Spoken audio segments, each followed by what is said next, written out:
O Ricardo, ele é advogado e é professor na faculdade de Direito sobre legislação, direito ambiental. Isso. Boa tarde, Ricardo. Boa tarde, Fabélia. Boa tarde. E agora, nada de questão ambiental, anticrime. É um pacote extremamente importante, né? Mas ele tem que passar para o Senado ou ele é aquele que faz o caminho invertido? Você tem essa informação? Ele foi proposto até pelo Executivo, né? Então ele foi aprovado ontem na Câmara? Na Câmara, né? Agora ele sim segue no Senado. Ele vai para o Senado de qualquer forma? Sim. Porque foi essa aí que eu fiquei meio perdida, porque tem uns que vêm pelo Executivo e outros que vão daqui para lá, né? Mas esse aí foi na Câmara, agora tem o rito, né, no Senado Federal, né, que é as duas casas de lei, né, no âmbito da União. Tá bom, agora vamos falar de questões ambientais. Sim. A gente vê discussões o tempo inteiro. Aqui em Goiás, nesta semana, alguns avanços naquela busca da desburocratização. Senhores, nós falamos de desburocratização, não falamos em flexibilização da lei. É bom que isso fique bem claro, né, Ricardo? Isso é muito importante. Vamos falar assim, esses novos governos, no âmbito federal, no âmbito estadual, tem se buscado essa desburocratização de diversas normas que estão em vigor. E aqui no nosso caso, em relação ao meio ambiente, à legislação ambiental, nós temos uma legislação ambiental extremamente rígida. Se a gente for comparar a outros países, né, nós temos sim normas rígidas, temos a previsão na própria Constituição Federal, no seu artigo 225, que trata em relação a essa proteção, traz uma série de instrumentos para que se busque essa proteção ambiental. E nós temos uma série de normas, as políticas nacionais, políticas estaduais, não só o governo do estado de Goiás, que eu acho que vai ser sim um avanço, que a gente enfrenta uma situação muito difícil em relação às análises dos processos de licenciamento, né? Então, até mesmo notícia do próprio governo do estado, nós temos mais de 3.000 processos parados, né, que estão ali, pessoas, empreendedores, buscando, né, a licença para poder investir no estado.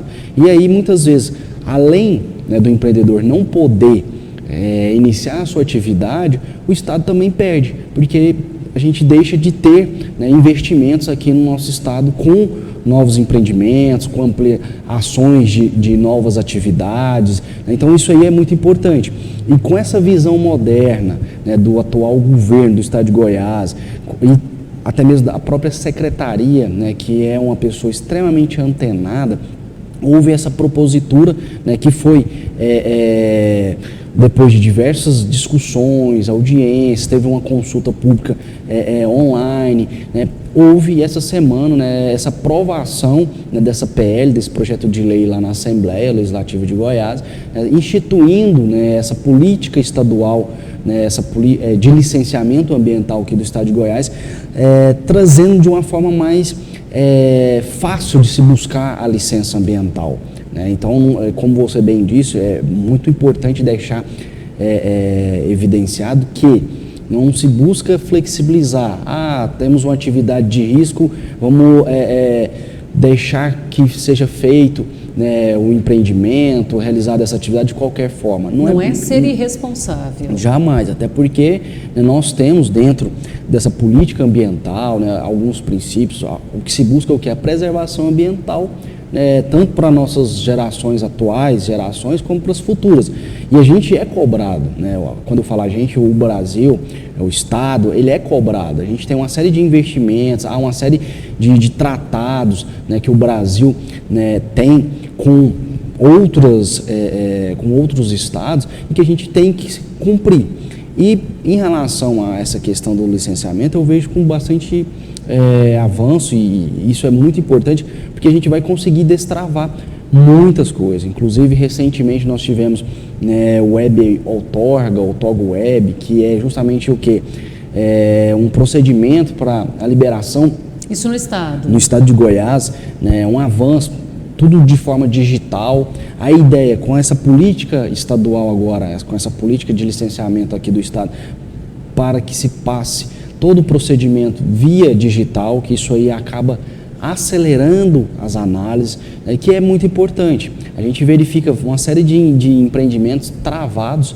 Recentemente eu tive um caso atendendo um pessoal na procuradoria, né, que... Só para registrar, o Ricardo, ele também é procurador do município, então essa questão de falar que nós, é porque ele assume a responsabilidade também, ele absorve isso. Tem os dois lados, e até depois eu quero até abordar, porque isso é um efeito, vamos falar assim, dominó.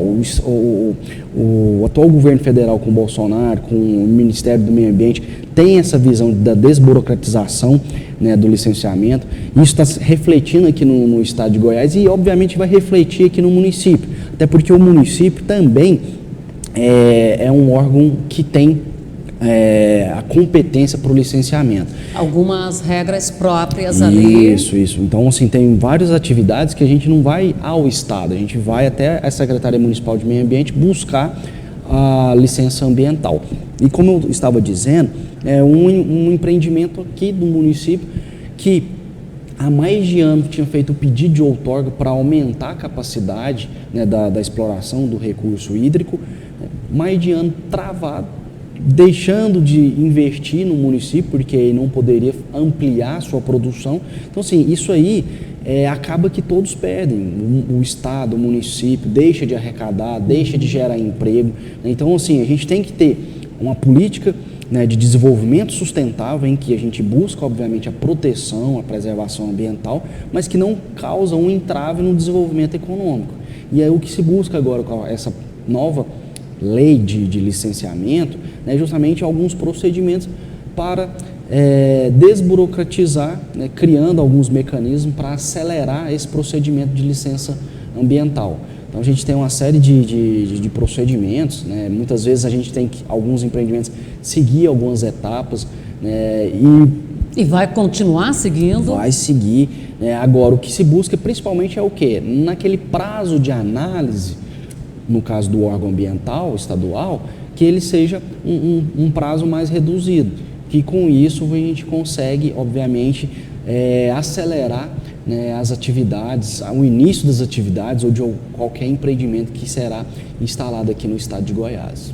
Quando o Ricardo fala dessa web, outorga web, no encontro que nós tivemos com a secretária estadual de Meio Ambiente aqui em Goiás, a Andréa Vulcanes, ela mostrou para a gente todo esse projeto que estava já com 5 metros, esse esquema sendo feito, porque o que ocorre? Hoje eu chego lá, quando é tudo físico, eu chego, deixo o meu protocolo, o meu processo. Aí, daqui 30 dias, alguém olha e descobre que não é naquela sala que aquele processo deve estar. É na sala do 2º andar, eu estou no 4º. Ah, então desce para lá e leva de volta o protocolo lá entre eles mesmo, já dentro do sistema. Aí bota no protocolo de lá, que aí depois de 45 dias, vai ver que não era na minha mesa, era na do Ricardo. Isso já se foram 2 meses para o Ricardo começar a olhar. Com essa web outorga, eu, empreendedora, eu vou fazendo um passo a passo ali, que aí eu já chego direto com ele no Ricardo, que dá andamento no processo, porque eu já vou saber que eu preciso de ter ali uma certidão do cartório que me diz que esse imóvel tem condição de fazer isso, que ele está ou não numa área de reserva, que ele é para exploração comercial, que ele é para... Esse tipo de coisa que já vai sendo andado e eu já chego direto lá, né, Ricardo? Sim, e a gente está vivenciando uma era tecnológica e o poder público ele precisa também acompanhar. Ele demorou, né? Infelizmente, né? A gente tem a situação, por exemplo, do CAR, no estado de Goiás, né, que ainda, por mais que todos já apresentaram, mas a questão da análise ainda está a passos de tartaruga, vamos dizer assim. Uhum. Então é importante, e essa questão do licenciamento ela é muito importante no sentido do que eu não posso abrir um empreendimento sem essa autorização, e principalmente quando a gente está falando de empreendimentos que são altamente causador de degradação ambiental. Então nós temos algumas atividades que são São mais agressivas, né? E que é necessário, é obrigatório a licença ambiental. E aí você passa por uma série de etapas. A licença, a gente tem algumas situações que quando realmente é uma atividade, é um empreendimento que realmente tem um impacto ainda maior, você tem que fazer o que nós chamamos do EIA-RIMA, que é o estudo de impacto ambiental, com o seu respectivo relatório. São estudos técnicos, detalhados, né? Uma série de situações. Envolve biólogo, engenheiro florestal. Uma série de profissionais. E isso aí, o empreendedor hoje, ele tem buscado, né, se orientar. Ele quer, né, resolver. E tem chegado assim, ó, com toda aquela documentação. A gente fala que, a gente verifica, são poucas as pessoas, os responsáveis por algumas atividades, que chegam com aquela má fé, né, de tentar apresentar uma situação... Aquilo que a gente fala, picareta vai ter em todos os lugares, em todo o tempo. Isso, mas assim, tem sido um avanço. Nós tivemos também um ponto importante dessa lei, que é a licença corretiva. O que é essa licença corretiva? Eu iniciei minha atividade sem licença, estou descumprindo as condicionantes da própria legislação, então eu vou buscar essa licença corretiva no sentido do quê? De corrigir e buscar, obviamente, a autorização e corrigir todos os... Tipo assim, eu vou legalizar a minha situação. Isso, bem como também a licença de adesão, né, que é uma licença em que eu vou lá, apresento já todas as documentações, dizendo, e obviamente que essa licença de adesão é para atividades de baixo impacto ambiental, né, e eu já apresento no sentido de que, olha, eu já cumpri todas as condicionantes, é quase uma autodeclaração, você declarando que você está cumprindo as condicionantes, que é uma forma de você desburocratizar. O empreendedor, ele está sendo, no caso, omisso ou utilizando de má fé, as responsabilidades. Se ele causar algum impacto, ele vai responder, seja na esfera administrativa, na esfera civil, na esfera penal. Nós temos legislações que vai também, de forma paralela, né, ser aplicada. Então, ele apresentou, né, a ideia do órgão é o quê? Não, vamos desburocratizar atividades, né, com baixo impacto, ao invés da gente se preocupar com essas atividades que é de baixo impacto ambiental, vamos preocupar com as atividades de alto risco, de alto impacto ambiental, para uma análise mais criteriosa, e com isso a gente consegue fazer uma análise melhor e mais rápida, né? Então você faz a autodeclaração, né, e consegue, obviamente, buscar, né, e ter essa licença de uma forma mais célere. Ricardo, quando a gente fala assim, são atividades de baixo ou alto impacto, bom, do alto impacto já dá para a gente imaginar lá um grande confinamento, uma usina hidrelétrica.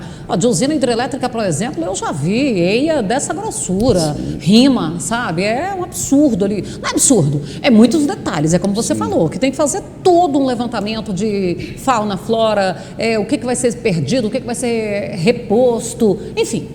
Então, é bem complexo mesmo. Mas vamos falar dessas atividades de baixo impacto, porque quem é baixo impacto? Vamos pensar lá na propriedade rural. Deixa eu citar um exemplo para entender. Vou ver se eu consigo expressar. Tem um caso que eu sou muito fã dele. Tem uma produtora rural ali no assentamento Rio Paraíso, que ela criou um abatedouro de frango. Mas ele é bem pequeno. Coisa ali, eu não sei quantos frangos ela bate por dia, mas eu acredito que não chega a 100 frangos nunca, sabe? E nem se ela abate diariamente. Aí ela tem lá uma composteira, que é para ela botar o destino de penas, ela está toda enquadrada ali, né? Mas é tudo pequeno, porque a produção ali é muito pequena, é dentro de um assentamento. Isso aí, ele entra numa de baixo impacto, médio impacto? Isso aí é interessante a pergunta, Fabíola, porque assim, a própria legislação ela já trouxe também algumas atividades de baixo, médio e alto impacto. Nós temos hoje não só a legislação estadual, mas a legislação federal e algumas resoluções do CONAMA, que é o Conselho Nacional do Meio Ambiente, que ele trata algumas atividades. Olha, essas atividades aqui, elas são de alto impacto e a gente sabe que algumas dessas atividades que já estão elencadas ou que o órgão exige, vai ser necessário, além disso, o estudo de impacto ambiental. Temos situações em que a própria legislação ela vai trazer, olha, não sei o que é de médio impacto, né? E fica fácil para identificar. E por que essa classificação? Porque é com base nessa classificação da atividade que vai ser cobrado, melhor dizendo, algumas condicionantes. É nesse caso que você citou de exemplo, você está abatendo uma quantidade X de animais, tá? Você pode fazer? Pode, mas desde que você cumpra algumas condicionantes. Quais dessas condicionantes? A destinação desses resíduos, que não venha afetar, por exemplo, uma nascente, o próprio lençol freático. Então, assim, tem uma série de situações que o órgão ambiental, no momento que você vai solicitar a autorização, que é a licença, para desempenhar aquela atividade, já vai ser verificado. Vai seguir a tabela, verifica se naquela tabela é baixo, médio ou alto impacto, e com isso nós vamos ter algumas condicionantes. Até porque nós temos, pode ser até mesmo dentro de uma licença única, mas nós temos algumas situações em que nós temos algumas fases. Da licença prévia, o que é a licença prévia? É você verificar se naquele local há uma viabilidade ambiental, posso instituir alguma atividade nesse local, por exemplo, até que estava muito em voga agora em relação a aterro sanitário. Posso construir um aterro em qualquer local? Não é em qualquer local. Assim como também se o cemitério lotou, não é em qualquer lugar que dá para montar um cemitério. Também não é, né? Então, assim, eu quero montar, por exemplo, um abatedouro de animal. Está próximo a um APP, está próximo a uma reserva legal, uma nascente. Então, tudo até a isso, questão da vizinhança ali é considerado, tudo isso é verificado nessa licença prévia. Passado essa licença prévia, nós vamos para uma licença de instalação. E aí, nessa licença prévia, eu dou minhas declarações. Aí é onde vem a questão da boa-fé ou da má-fé. E se diagnosticada a má-fé, tem a lei a ser aplicada. Lógico, até porque assim, na licença prévia você vai apresentar a certidão atualizada daquela área, o projeto inicial, e aí o órgão vai analisar se realmente o plano diretor, na questão do zoneamento, há permissão ou não. Tudo isso é feito na licença prévia, para depois a gente passar para a de instalação, que é justamente você fazer a instalação, as adequações, a construção com base nos projetos e dentro dos critérios estabelecidos, até o objetivo final do empreendedor, do responsável daquela atividade, que é a licença de operação, que é de 4 anos a 10 anos, dependendo do grau de complexidade e potencial degradação ambiental, em que o empreendedor ele vai receber a licença de operação lhe autorizando o quê? A operar aquela atividade.